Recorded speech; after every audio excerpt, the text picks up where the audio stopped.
Hi everyone, welcome back to the Hollywood Actors Guide to Surviving the Film and Television Industry. This is your host, Jennifer Lynn Warren. Hi everybody.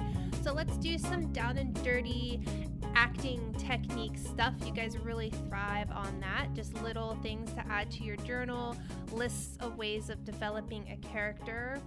And today, let's talk about breathing. Next time you're upset, I want you to try to notice how you are breathing.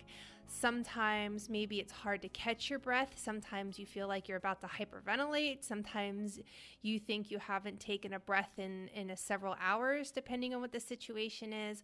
Our breathing changes depending on the emotions we are feeling. Same thing with happy. How are you breathing when you're happy? How are you breathing when you're bored? How are you breathing when you're on a first date? How are you breathing? And our bodies have crazy muscle memory. And that is why a lot of actors like the outside in approach, is because they are tapping into that muscle memory. And your body knows that if you're breathing a certain way, that something might be happening, right? So if you are running from a lion at the top of a scene and the scene has you running into frame and you find help, you're going to be breathing a certain way. And if you really commit to it, your adrenaline's going to start to go up, your blood pressure is going to start to go up, and your brain and your body is going to be like, oh, damn, wait, is there an actual lion? Should I be worried? And so that's why both approaches work. And that's why I talk to you guys about both approaches on here, because I use both. And some days, some just work better. So adapt a breathing pattern of your character.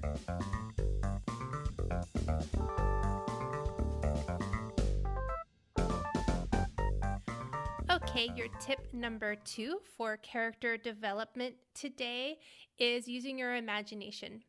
Now, I know that a lot of times when we get a script or we're thinking about a character, we do the obvious thing, is that we imagine what the scene is like inside of our heads, right? But sometimes you get a character and you're just not finding your way into that character.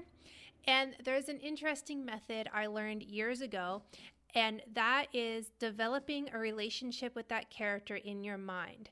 So you want to stay yourself in your head. And I want you to imagine yourself. Let's say that this character is Bryan Cranston's character on Breaking Bad, Walter. I think that's something a lot of people have seen. So if you're in the pilot and you're playing not one of the students, but let's say you're going in to play Jesse's role, right? So you're playing the first drug dealer he's really having an interaction with, and a drug dealer is not really on your list of characters you think you can easily play, but the agent and the casting director really want you to read for it. So you're like, well, okay, I'll give it a go. Sit down in your head and see what would it be like if you came across Jesse on the street? What would it be like if your friend just brought Jesse over for pizza and football one night and suddenly you've got this guy in your house? How is he acting? What is he saying? And we talked last week about mimicking the character's movements, how you think a character would move, and see if it becomes a natural part of your character development.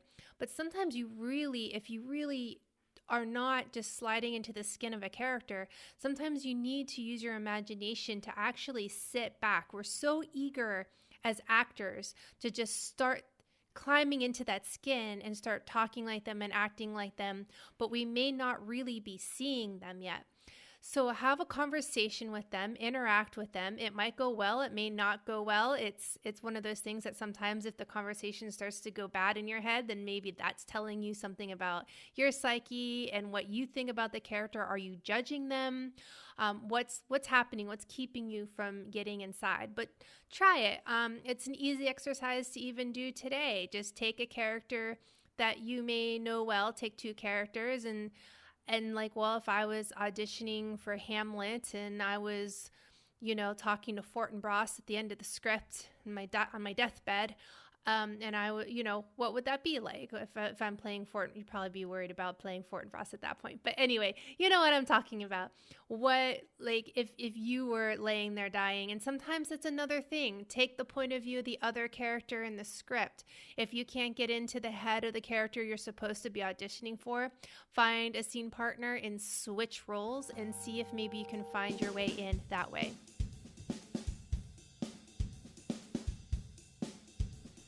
And finally, let's talk about your mental health for a minute. I think that's always a good thing to talk about on an acting podcast. And if you listen to a lot of self-help gurus or you read a lot of self-help books, they talk about the story that you tell yourself as to why you can't have what you want. Like, oh, I can't be an actor because I'm not a trust fund baby and I don't have the money. There's all these stories that we like to say, oh, my agent doesn't get me out. That's why I'm not an actor. It's just a story, right? It's not really true. And I want you to see if you can become aware of the story as to what it is you're telling yourself, what it is you're telling others. And if you're not aware, ask your friends. You're like, hey, when I bring up acting, do I ever tell you why I don't think I get a part or why I think I'm not, an Oscar winner yet? And they'll tell you because you're probably complaining about it more than you realize. But what I want you to do is I want you to change your story. And there's a saying in the self-help field, or they say, if you change your story, you'll change your life. And it's something I would love for you to write out. And instead of writing out excuses as to why you are not where you want to be, I want you to really think about what it would be like to be a press agent for yourself, and you have to spin the story in a positive way. And I want you to spin your life story as an actor as positively as possible. Every little thing that you've booked is the biggest thing ever, and people should be in awe that you were in the background of a regional commercial and they actually gave you a close-up. People should be in awe. Now, there is a line of when it becomes obnoxious if you're running around a networking party and you've got really big agents there who don't care about your regional commercial. There's a way to come off delusional, but there's a line, and I think you're smart enough to see it. I really do. And if you're not, you can email me at hollywoodactorsguide@gmail.com with your story, and I'll let you know if you guys are coming off well or not, because this is the story you need to start telling yourself. Like, I don't care if you tell your family. I don't care if you tell your friends or your agents. And it's not even for that. It's not even for these networking events. It's for you. It's for your heart and your soul and your mind. Because when you have these excuses running around your head, it's so easy to become lazy and just stop doing it and to give up. But if you tell yourself a story of love and appreciation and gratitude for the hard work that you've done and what you've put in, and you're like, you know what? I got up and I read 3 chapters of an acting book today, and I listened to the podcast Hollywood Actors Guide to Surviving the Film and TV Industry, and I updated my Actors Access to make sure everything was complete, and I submitted to projects, and I am a professional actor, because all of those things are what a professional actor does. And you start telling yourself that story, there's something that happens in your subliminal mind where you start taking steps that you would have been too afraid to take before. You'll start to talk to people that you didn't think you were on the same level as, but then you'll have the confidence. You'll start taking actions. You'll finally start shooting that script that's been sitting on your shelf that you've been wanting to ask your friends to do. So change your story, change your life.